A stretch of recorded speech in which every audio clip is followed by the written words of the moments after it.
I've developed several friends in Hawaii. I didn't realize the response that might get. I didn't mean to provoke anyone's jealousy, believe me. But yesterday, early afternoon, I got several texts from my friends. And it was relayed to me the emergency alert that went out all across Hawaii. And here's what it read: ballistic missile inbound to Hawaii. Seek immediate shelter. This is not a drill. Can you imagine? Now we know it didn't happen. But imagine. The Catholic Church in Waikiki was instantly mobbed. You couldn't get in. People were in there getting right with God and crying out to God. Yeah, you can imagine.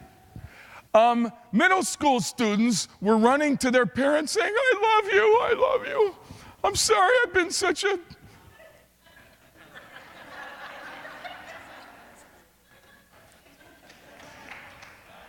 And all this stuff was going on. Then 38 minutes later, 38 minutes, they sat under this. People panicked. They were scrambling. They were running for shelter. And then 38 minutes later, we are so sorry. This was human error. It was set up that what was done was supposed to have been impossible. For one person to be able to send it, it was supposed to take two. One person that would send it and one that would then approve it before it went. But somehow it was sent otherwise. But can you imagine? I mean, it would have affected all of us, but for those dear people. That was yesterday. And this is today. I stand before you not to sound an emergency alert by accident. I stand before you to sound an emergency alert with all my faculties and thinking clearly, because I bring to us the sad, startling reality of unreached people on earth. Here we sit, 2,000 years after Jesus was born of a virgin, died a substitutionary death on the cross, was buried, raised from the dead, ascended into heaven. And of these 7.1 billion people on earth, 2.9 billion have yet to hear the good news of Christ. More than 16,000 small people groups and 6,900 people group clusters, large ones, that have yet to hear the gospel. Now, I know who we are. I am one of us. I'm not talking as an outsider, I'm talking as an insider. We are a missionary church. When we were born, we were a missionary church. We were a missionary church long before I got here, and we will be a missionary church after I'm done serving us as a congregation. We've sent $2.5 million to fund global missions. We've sent out a dozen or more of our own people to be missionaries, and we're doing it now. And we are training many, many, many others. And we are a nation-reaching church. But church, this morning, I have a word from the Lord. I'm under it. And it's burning a hole inside of me. Hear the word of the Lord from Romans 15, verse 20. I make it my ambition to preach the gospel, not where Christ has already been named, lest I build on someone else's foundation. What do you do with that? The first 9 words we're all good with. I make it my ambition to preach the gospel. All in favor, say aye. We're all there. I make it my ambition. We corporately, I can honestly say that we as a church take this seriously. We are all under that, and we're all good with that. We all make it our ambition to preach the gospel. So far, so good. But that's not what this verse is saying. The next word is the game changer. It's the 10th word in the verse. Not. Not. I make it my ambition to preach the gospel not. Not? What are you saying? Right. Not where Christ's name has already been mentioned. What Paul is saying, and this is the incredible thing, that this is only 20 years, maybe 30, but probably about 20 years after Christ ascended into heaven, and already Paul is taking the larger Great Commission from Matthew 28. All authority has been given to me. Go therefore and make disciples of all nations, baptizing them. He takes that generic, that full, open-ended commission. And now only 20 years later, Paul narrows the focus. He brings it down to say, not to Jerusalem because the gospel's already been preached in Jerusalem. Not to Antioch because there's plenty of believers that are self-sustaining in Antioch. Not where the gospel has already been preached. What happened to Paul to put him under such a mandate? How did that get inside of him? Now, the next verse answers part of the question. And he says here in the next verse, he says, but as it is written, those who have never been told of him will see, and those who have never heard will understand. Now, what this is saying, and this is a quote from Isaiah 52, and it's saying that the biblical basis for Paul coming to this focused ambition is the scriptural promise and certainty that the unreached people will be reached. And because they will be reached, and that's in the Word of God, he then takes it upon himself to track not with his personal preferences, not with what's easy, but what becomes his obligation, his ambition. To narrow the focus, not just randomly to everyone needs to hear. Yes, that is true, but he narrows it down. I'm not going to share where the gospel has already been preached. I'm going to focus my life and my energies on those who have not heard. And the sad reality is that there are still, 2,000 years later,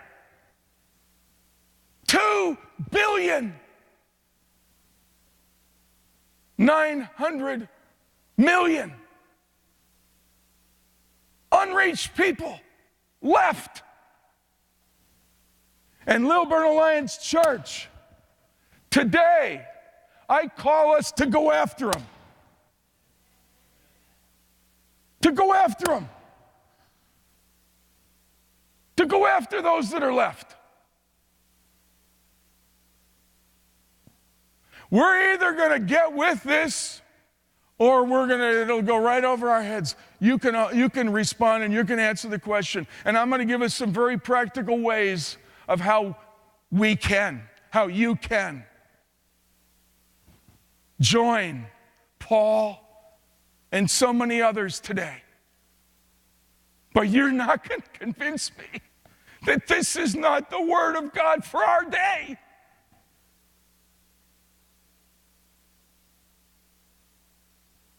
You're not going to tell me that heaven isn't sending this emergency alert to us today. I'm here to tell you this is the emergency alert of heaven. And let me make it real simple. I want to bring this down. We've all flown on a commercial plane. It's amazing to me that they still pull out those little oxygen masks and tell you how to put them on. And if you're flying with a baby, do it for yourself first and then put theirs. It's amazing how they still do all that. Well, you know what this is like? It's like, okay, you're at 38,000 feet, and all of a sudden, boop, they open. And you're not breathing. The oxygen is gone from the cabin. And so you put yours on. And you look at the guy next to you, and he's flapping. He's panicking, and he can't get his on. And you just sit there and beat him off. Or the guy across the aisle isn't. And everyone else is just sitting there. He's turning blue across the aisle. But you're strapped in. You say, well, I'd have to take off my seatbelt. I'm not going to take off my seatbelt. No. You know what a decent person would do? They take off their seatbelt. They take a big breath. Take off their mask, run across, help him get his on, run back, get yours on, refasten your seatbelt. Is that not what a decent person would do? That's what we're talking about here. The fact of the matter is we've got our seatbelts on and we've got our oxygen mask on. We've got eternal life. And we're cruising along. But the fact of the matter is, there's a bunch of people who are on the plane that are turning blue.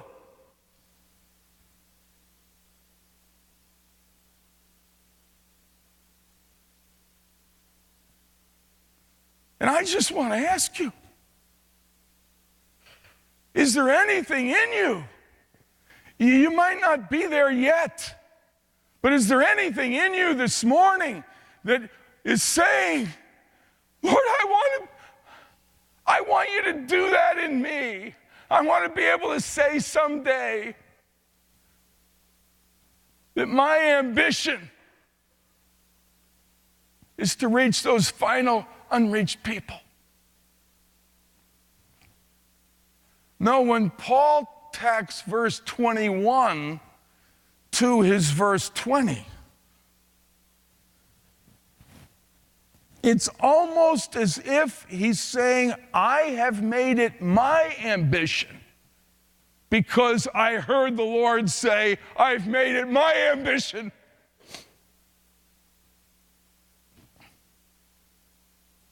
And I'm here to tell you, he has. It is God's ambition. It is God's ambition to reach the final unreached people on earth. And if it's his ambition, come on. I'm telling you, Lilburn Alliance Church, we are a missionary church. But today I call us to forget what lies behind and narrow our focus and press on to get the job done. We have to do it. We absolutely have to do it. And then the next verse, verse 22. This one is like a secret door. This is like a whole other part of of the way Paul is wired. This is the reason why I have so often been hindered from coming to you. This is very significant. This is why I have so often been hindered from coming to you. Another way of saying it, this is why I've put up with so much crap in ministry. This is why I've had sleepless nights. This is why I've been beaten with rods. This is why I've been shipwrecked at sea. This is why I've been imprisoned, hit multiple times with the whip by the Jews, 39 times. Multiple times. Why I've gone without. Why I've invested all I have. No, the list is really worth reading. I want to read it in Paul's own words from 2 Corinthians 11, beginning with verse 23. Imprisonments, countless beatings, often near death. 5 times I received at the hands of the Jews 40 lashes less one. 3 times I was beaten with rods. Once I was stoned. 3 times I was shipwrecked. A day and a night adrift at sea. On frequent journeys, in danger of rivers, dangers of robbers, dangers of my own people, dangers from the Gentiles. Danger in the city, danger in the wilderness, danger at sea, danger of false brothers, in toil and hardship, through many sleepless nights, in hunger and thirst, often without food, and cold and exposure. And apart from all the other things, there's the daily pressure on me of my anxieties for all the churches. That is what Paul considered his pedigree of apostleship. Today we're living in a day of fancy pants apostles. Any fancy pants apostle ought to read 2 Corinthians 11. Show me that list, sir.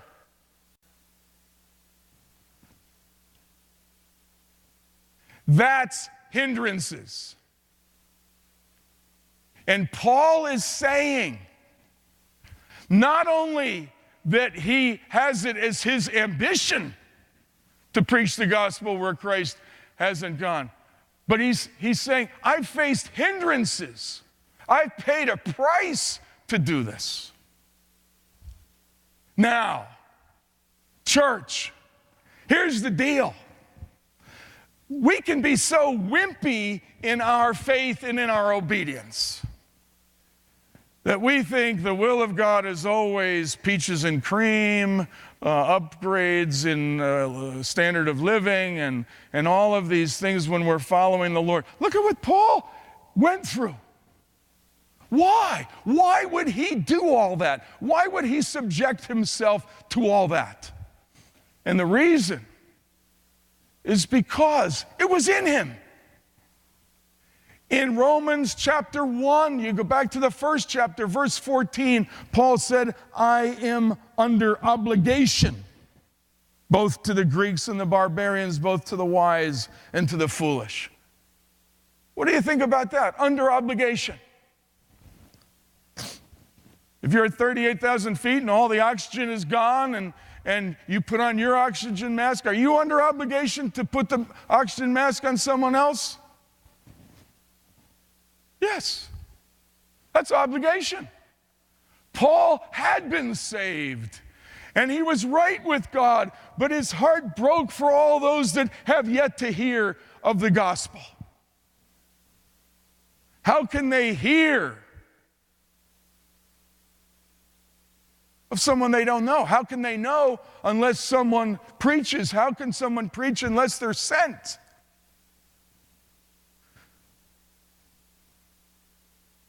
And who's going to go if it's not us?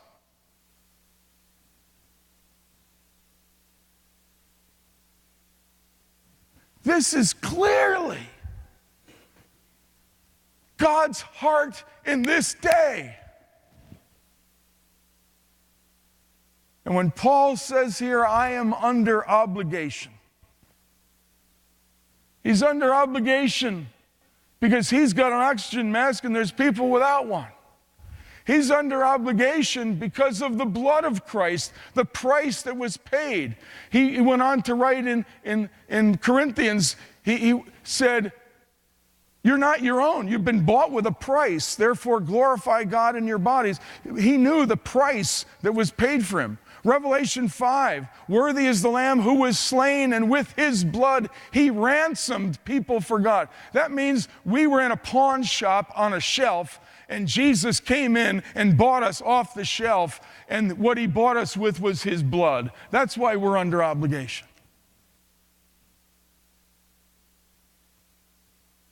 We're under obligation. And when you recognize you're under obligation, it becomes your ambition.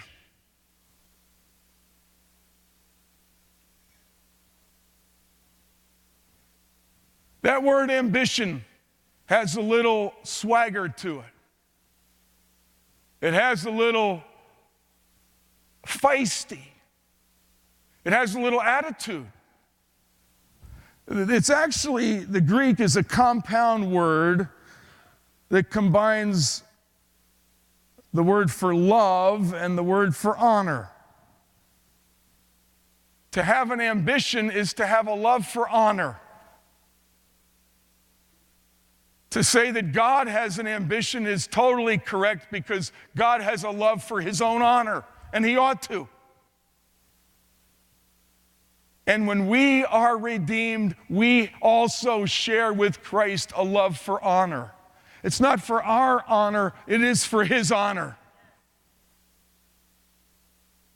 And that's what drove Paul, and that's what drives us as a church. Amen? We love the honor of Christ.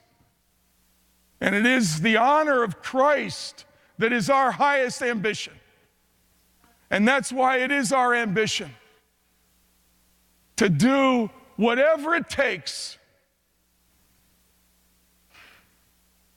to reach the final unreached people on earth. I want to tell you a quick story about the Fulani tribe. Help me with a slide. The Fulani tribe are a nomadic people. There's between 30 and 60 million of them. The reason we don't know for sure, it's a guesstimate, is they're not geopolitical. They're nomadic. They have a language, they have an identity, but they don't have a flag or a citizenship. They don't have a nation that they belong to. But there's a bunch of them. And 27 years ago, there were no known Fulani believers. We're talking at least, at a minimum, 30 million Fulani people. We adopted them as an unreached people group. Our denominational family said, it's the largest one we're going after, and we thought, well, we're going to partner with our denominational family and go after them. And we prayed and prayed and prayed, and then we began praying specifically for some of the missionaries that have gone out to reach these people, among them Wes and Corey Nevius, who are part of our church family, Dan and Becca Holcomb, who are part of our church family, or have given their lives to reach these people. Then 10 years ago, a Fulani believer came to the College of Prayer training and took it back to the Fulani people. And he began leading people to faith in Jesus Christ. And then this past summer, in June 2017, Don Young, member of our church family, and I went to Senegal, and there we trained 89, most of whom were Fulani believers.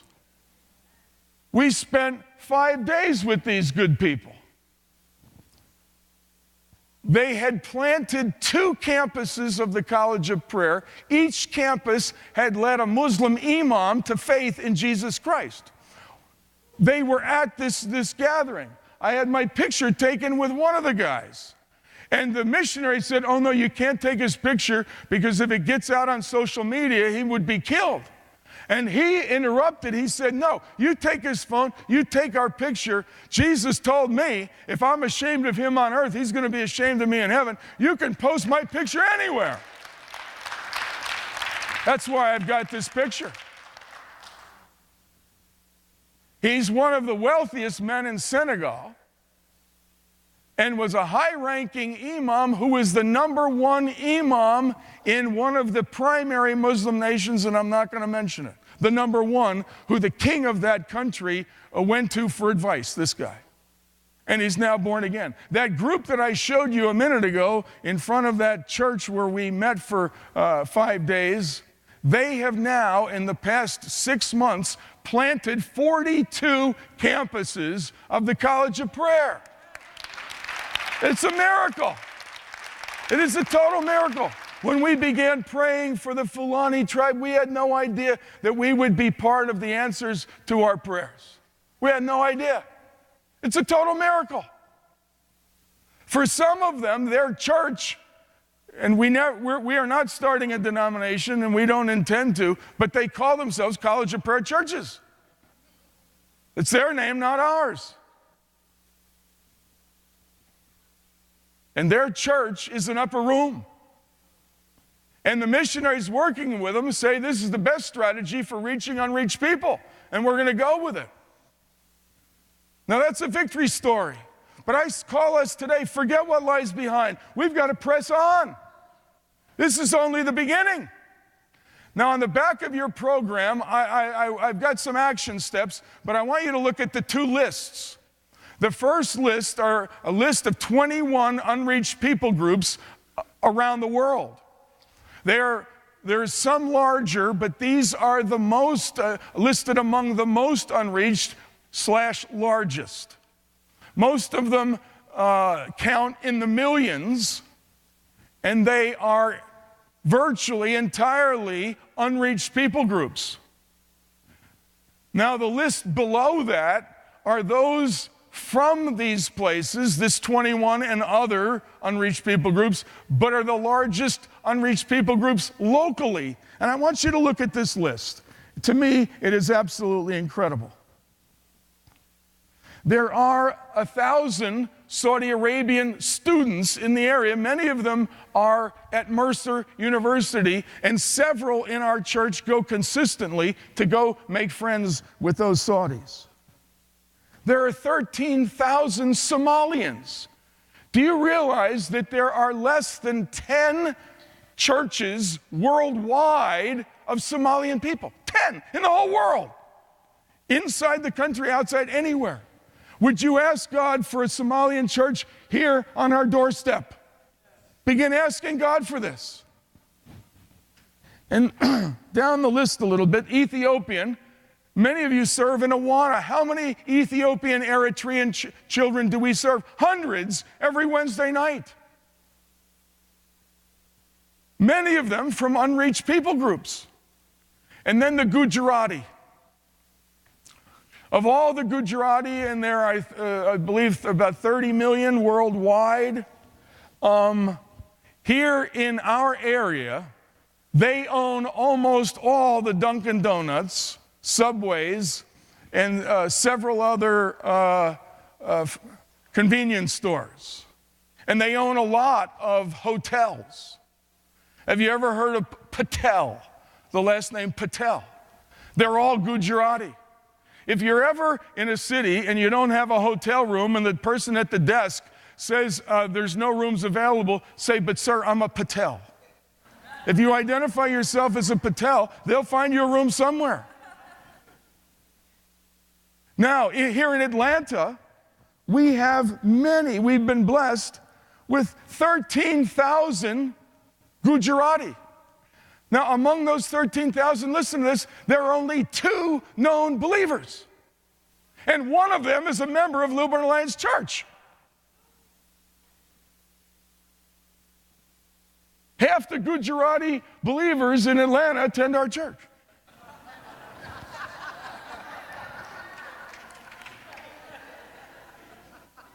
And that one dear person has a life group. Pray for that life group. Bless that life group, that life group will attract other Gujarati people, that we can be part of planting a Gujarati church right here on our doorstep.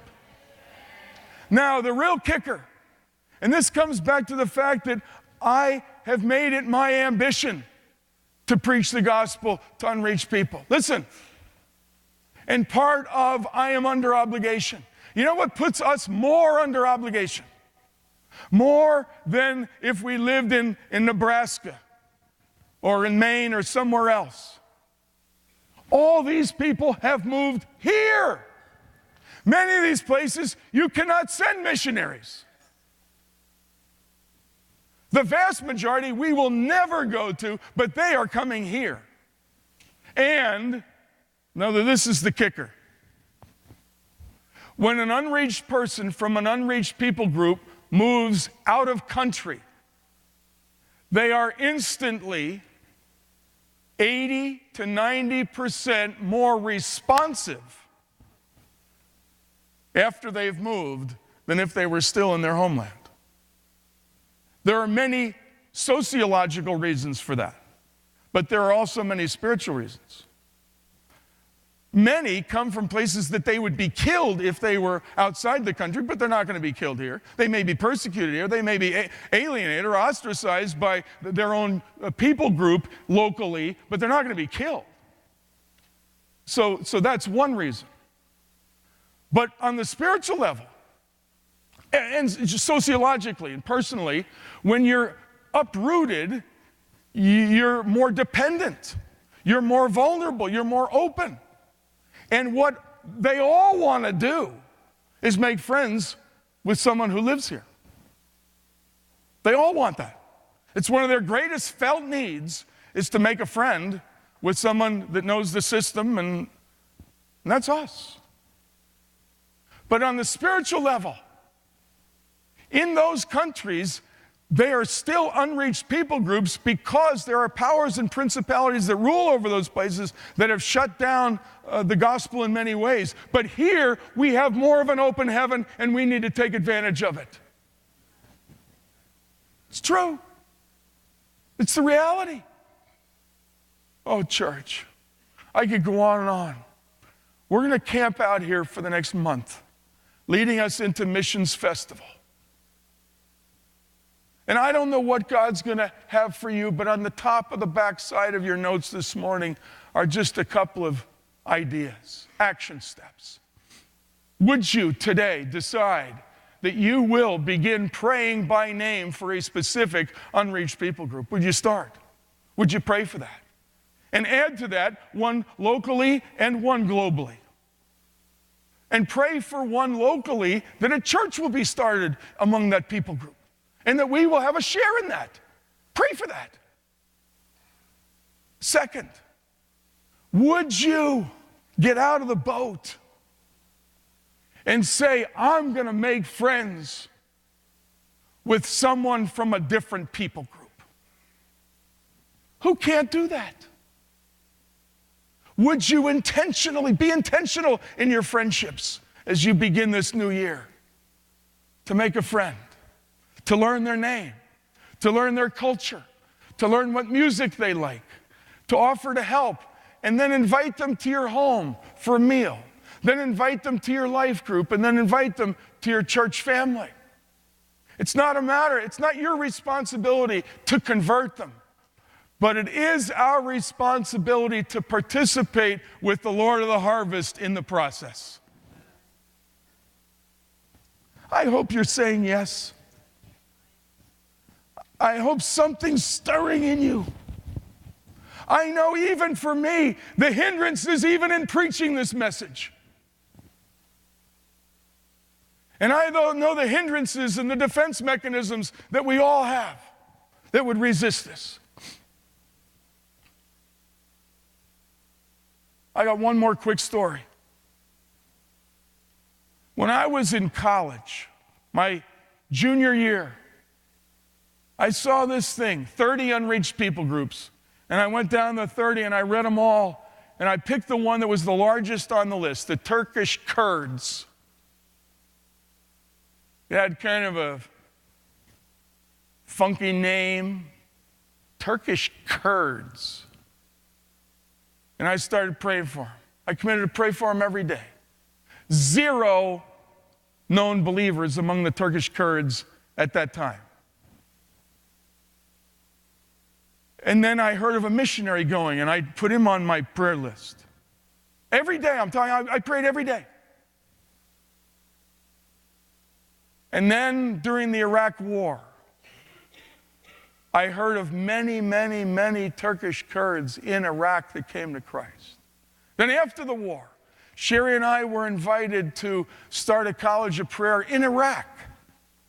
And there were 5 Turkish Kurds that were part of that college of prayer. I never had any idea that I'd be ever to see one. I never thought I'd ever see one. But then to be able to speak into them and help them be empowered in their authority as believers, and to teach them, to build into them. And then in my, I visit a couple thousand homes around the church, as do 100 others of you in our church family every year. But I know right down next to Joanne Dameron's, there's a Kurd. And I visited him about a dozen times. He smiles big when he sees me coming. He comes, if I skip his house, he comes running and invites me in. And he always wants to feed me. And you have to sit down in his house. And you sit there like this. I'm kind of stiff these days. And I'm sitting there like this, eating his baklava and drinking his Arabic coffee. But it's awesome. Now, this guy is a devout Muslim. He's even a Muslim evangelist. He's tried to convert me. It's true. On Easter, he sat right here. I've given him a Bible. He gave me a Quran. I can't convert anyone, but I can be a friend of anyone, and I can tell anyone about Jesus. It's only a beginning. It's only a beginning. But seriously, Lilburn Alliance Church, we are a missionary church, but today I say, forget what lies behind. It's time to press on. It's time for an upgrade. It's time to narrow our focus. It's time to say we're not going to those that have heard. We're going to invest in those that have not yet heard. That's where we're going.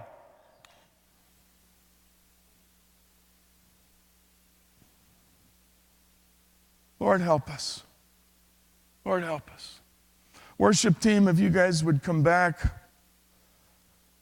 We're going to sing about coming to the altar. The Father's arms are open wide. I come to the altar.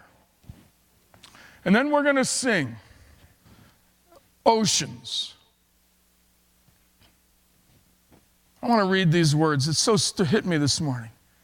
You call me out upon the waters. And of all things, last week, Stephen brings a message to us on when Peter was called out of the boat and walking on water. And now here we are. You call me out upon the waters, the great unknown, where feet may fall, and where I find you in the mystery, in the ocean's deep, my faith will stand, and I will call upon your name and keep my eyes above the waves when oceans rise. My soul will rest in your embrace, for I am yours and you are mine. Your grace, I love this. Your grace abounds in deepest waters. Your sovereign hand will be my guide. Where feet may fail and fear surrounds me, you've never failed and you won't start now. Spirit, lead me where my trust is without borders. Let me walk upon the waters wherever you would call me. Take me deeper than my feet could ever wander, and my faith be made stronger in the presence of my Savior. Oh, church, I don't ever remember a moment as your pastor when I've stood before you to call you to go this deep. And there's a price to be paid.